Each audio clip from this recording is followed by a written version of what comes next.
వన్నీ నొక్కడే సినిమాతో కథానాయికగా పరిచయమైన కృతి సనన్ ప్రస్తుతం బాలీవుడ్లో బిజీ హీరోయిన్గా వెళ్తోంది. ఒక్కో సినిమాకు 3 నుంచి 4 కోట్ల పారితోషికం అందుకుంటున్న ఈ బ్యూటీ కెరీర్ బెస్ట్ ఫేజ్లో ఉంది. హిందీ పరిశ్రమలో కాంపిటీషన్ తట్టుకొని ప్రతిభతో నిలదొక్కుంది ఈ అమ్మడు. ఇటీవలే రిలీజ్ అయిన క్రూ బ్లాక్ బస్టర్గా దూసుకుపోతోంది. ఈ చిత్రంలో కృతి నటనకు మంచి పేరొచ్చింది. తాజా ఇంటర్వ్యూలో కృతి సనన్ తాను డేటింగ్ చేసే వ్యక్తి అర్హతల గురించి వెల్లడించింది. రాజ్ చమనీతో పోడ్కాస్ట్లో కృతి మాట్లాడుతూ, మీరు హాలీవుడ్ నటుడు ర్యాన్ గ్లోసింగ్గా ఉన్నా హాట్గా ఉన్నా నాకు నచ్చరు. నేను పూర్తిగా శ్వేత జాతీయుడికి పడిపోను.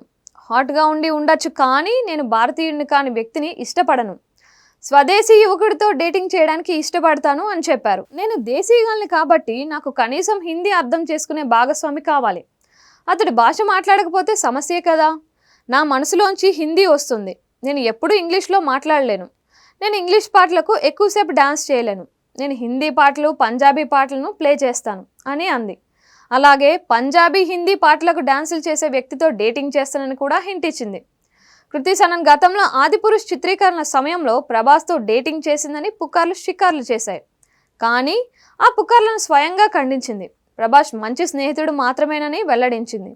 ఇటీవల క్రికెటర్ ఎంఎస్ ధోని స్నేహితుడు కబీర్ బాహియాతో డేటింగ్ చేస్తుందని పుకార్లు వచ్చాయి. ఈ జంట చేయి కలిపి లండన్ వీధుల్లో షికార్ చేస్తున్న ఫోటోలు అంతర్జాలంలో వైరల్ అయ్యాయి.